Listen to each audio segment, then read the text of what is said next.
Viewers, Sri Lanka ট্যুরের আজকের চতুর্থ পর্বে আমরা আপনাদের ঘুরিয়ে দেখাবো শ্রীলঙ্কার জনপ্রিয় পর্যটন কেন্দ্র রাভানা ফলস, রাভানা কেভ, বিশ্বখ্যাত 9 আর্চ ব্রিজ, আর শেষ করব এল্লার জমকালো রাতের আয়োজনে।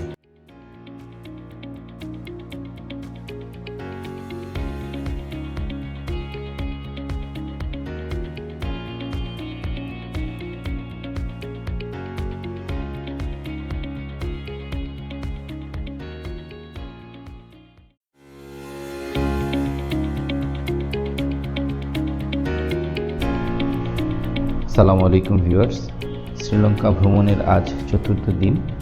আমরা আজ যাব ইরিসা থেকে এল্লাতে। আমাদের ড্রাইভার মনোজ ভাই অলরেডি গাড়ি নিয়ে চলে আসছে। আমরা এখন হোটেলে আমাদের কমপ্লিমেন্টারি ব্রেকফাস্ট সেরে রওনা দিব এল্লার উদ্দেশ্যে।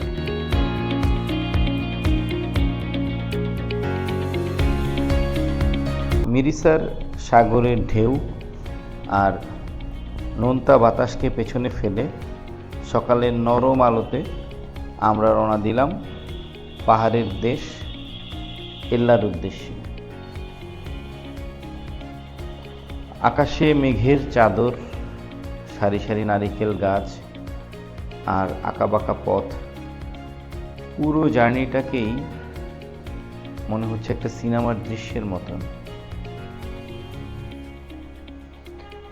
ভিউয়ার্স, মিরিসা থেকে এল্লার দূরত্ব 170 কিলোমিটার অ্যাপ্রক্সিমেটলি। গাড়িতে যেতে আনুমানিক সময় লাগে 4 থেকে 4.5 ঘন্টা।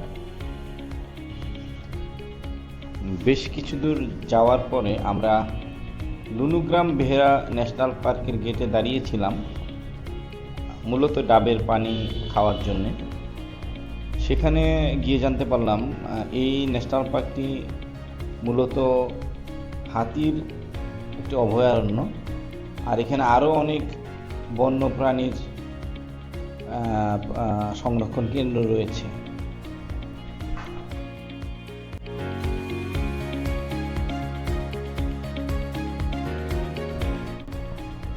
সংক্ষিপ্ত একটা যাত্রা বিরতির পরে আমরা আবার রওনা হলাম।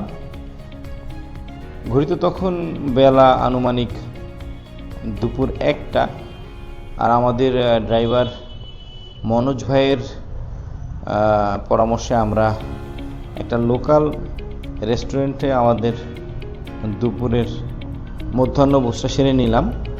মনোজ ভাই বলছিল এল্লার আগ পর্যন্ত সামনে আর ভালো রেস্টুরেন্ট নেই।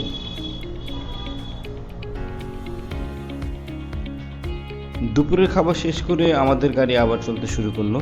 আর চলতে চলতে আপনাদেরকে জানিয়ে রাখি, আমাদের আজকের এপিসোডে আমরা ঘুরে দেখাবো শক্তিশালী রাভানা ফলস, রহস্যময় রাভানা কেভ আর বিশ্বখ্যাত 9 আর্চ ব্রিজ, আর শেষ করব এল্লার সুন্দর নাইট লাইফের জমকালো আয়োজন দেখতে দেখতে। আর ভিউয়ার্স, কথা বলতে বলতে আমরা চলে আসলাম রাভানা ফলসের একেবারে সন্নিকটে। সুবহানাল্লাহ, অসাধারণ সুন্দর। প্রায় 25 মিটার উপর থেকে সাদা পানির প্রবাহ পাহাড় বেয়ে নেমে এসেছে। পানির শব্দ আর চারপাশে সবুজ পরিবেশ জায়গাটাকে করে তুলেছে জীবন্ত। ভিউয়ার্স, সনাতন ধর্মাবলম্বীদের জন্য এই স্থানটির ধর্মীয় তাৎপর্য অত্যন্ত গুরুত্বপূর্ণ। লোককাহিনী অনুযায়ী রামায়ণের লঙ্কার রাজা রাবণ নাকি সীতাকে তুলে এনে এই এলাকাতেই লুকিয়ে রেখেছিলেন, আর সেই গল্পের সাথে সাথেই জড়িয়ে আছে এই রাভানা ফলস আর রাভানা কেভস। ক্যামেরায় জায়গাটাকে যত বেশি সুন্দর দেখাচ্ছে, বাস্তবে তার চাইতে অনেক বেশি সুন্দর। আপনি চাইলে কিছুটা হেঁটে ঝর্ণাটার একেবারে নিচ পর্যন্ত যেতে পারবেন। ঝর্ণার শীতল ঠান্ডা পানি 2 হাতে স্পর্শ করতে পারবেন। অনেক দর্শনার্থীরা এখান থেকে পানি নিয়ে নিজেদের হাত মুখ ধৌত করতেছে।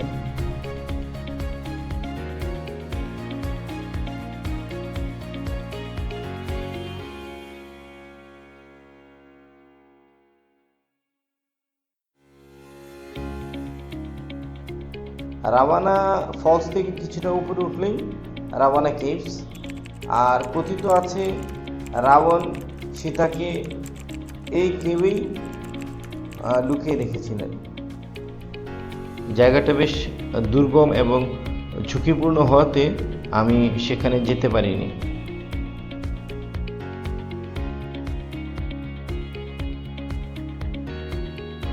রাওয়ানা ফলসের ঠান্ডা পানি আর প্রাকৃতিক সৌন্দর্যকে পেছনে ফেলে আমরা আবার রওনা হলাম এল্লা শহরের উদ্দেশ্যে।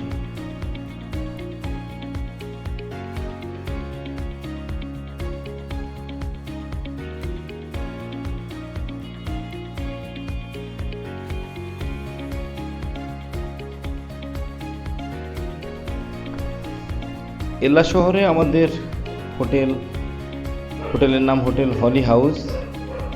এটা মূলত একটা হোমস্টে, ছোট্ট একটা পরিবার তাদের পারিবারিক প্রপার্টিতে এই হোমস্টেটা পরিচালনা করে। বেশ সুন্দর পরিপাটি। নিচতলায় তারা থাকে আর দোতলাটা ভাড়া দেয়।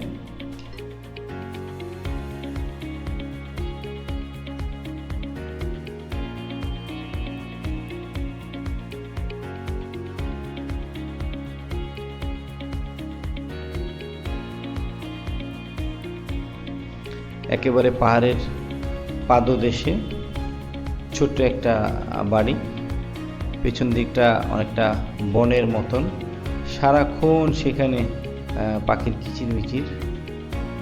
আর হোটেলের লবি থেকে একটা চমৎকার মাউন্টেন ভিউ,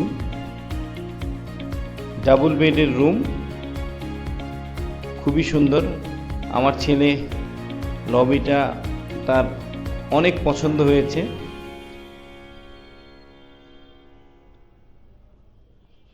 আমাদের পাশের রুমে কিছু ফরেনার ছিল।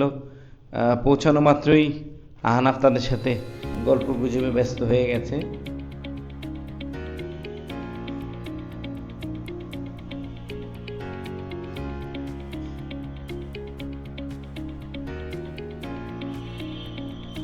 হোটেলের লবি থেকে পুরো এল্লা শহরের ভিউটা দেখা যায়।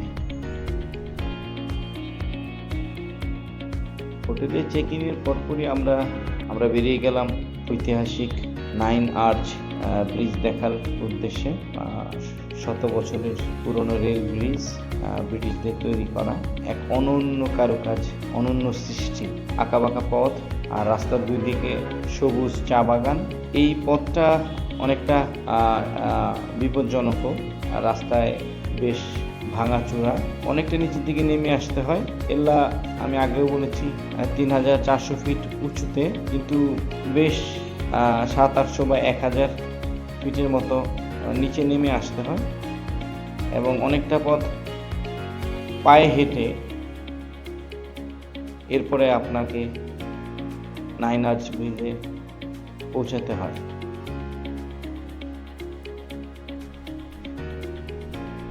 এরপরে কিছুটা পথ একেবারেই মাটির রাস্তা, সেখানে খুব সতর্কতার সাথে হেঁটে আসতে হয়।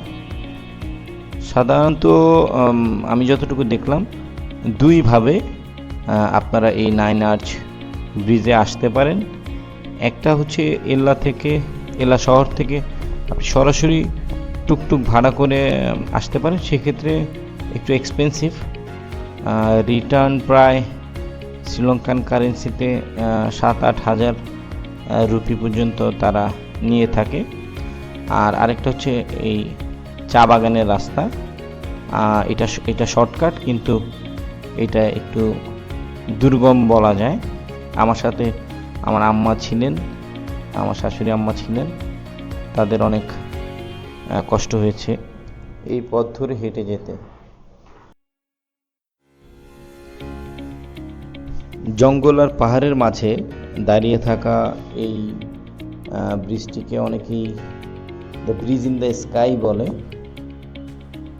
ব্রিটিশ আমলে তথা 1921 সালে সম্পূর্ণ ইট আর পাথরের তৈরি এই ব্রিজ।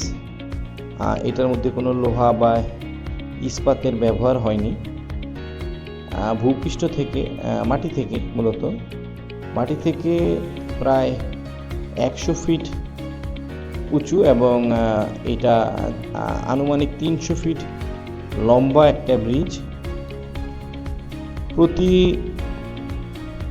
30 মিনিট পর পর এই ব্রিজের উপর দিয়ে রেল চলাচল করে।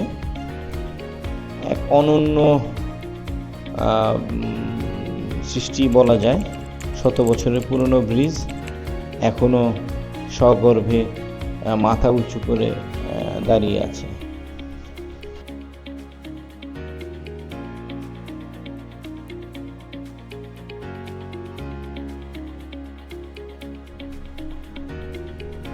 আমরা যখন সেই মাহেন্দ্র খনের সাক্ষী হওয়ার জন্য অপেক্ষা করছিলাম, তখন প্রকৃতি বিরূপ আচমকাই এক পশলা বৃষ্টি।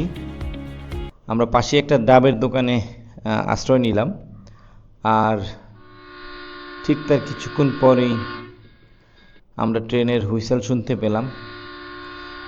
এটা একটা অন্যরকম অনুভূতি। আমরা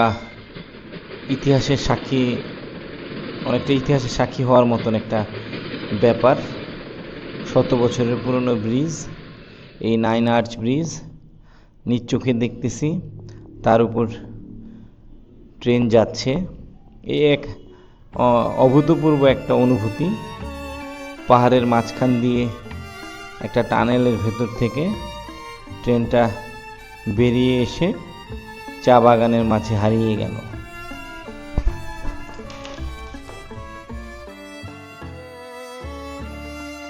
ট্রেনটা চলে যাওয়ার পরে আমরা সেই ব্রিজটা ধরে হাঁটলাম। এ এক অন্যরকম অনুভূতি। আমরা ব্রিজ থেকে নিচে চা বাগানের দিকে তাকালাম। ছবির মতো সুন্দর, গোছালো, একেবারে ফুল অফ নেচার। আমাদের সাথে অনেক ইউরোপিয়ান পর্যটকরাও এখানে ছিল। আমরা হাঁটতে হাঁটতে ব্রিজের ওই প্রান্তে গেলাম। 9 আর্চ ব্রিজ দেখার পরে আমাদের পরিকল্পনা, আমরা এল্লা শহরে যাব। এল্লার মূল আকর্ষণ নাইট লাইফ। এল্লা রাতের বেলা পুরো শহরটাই যেন জ্বলজ্বল করছে। এখানে চমৎকার চমৎকার রেস্টুরেন্ট, বিভিন্ন প্রসাধনী শপ, ক্লাবগুলো, অর্কেস্ট্রা, লাইভ মিউজিক, মানে অন্যরকম এক আকর্ষণ। পুরো পাহাড়টাই যেন কি বলে এটাকে, জেগে উঠেছে একেবারে। তো এক ফাঁকে আমরা ডিনার সেরে নিলাম। আর ভিউয়ার্স, আমরা যতক্ষণে ডিনার সেরে নিচ্ছি, আপনারা ঘুরে দেখুন এল্লা শহর। আর আজকের মতো আমি বিদায় নিচ্ছি। ইনশাল্লাহ আগামীকাল আপনাদের সাথে আবার দেখা হবে নুয়ারা এলিয়াতে, শ্রীলঙ্কার সুইজারল্যান্ড খ্যাত নুয়ারা এলিয়াতে।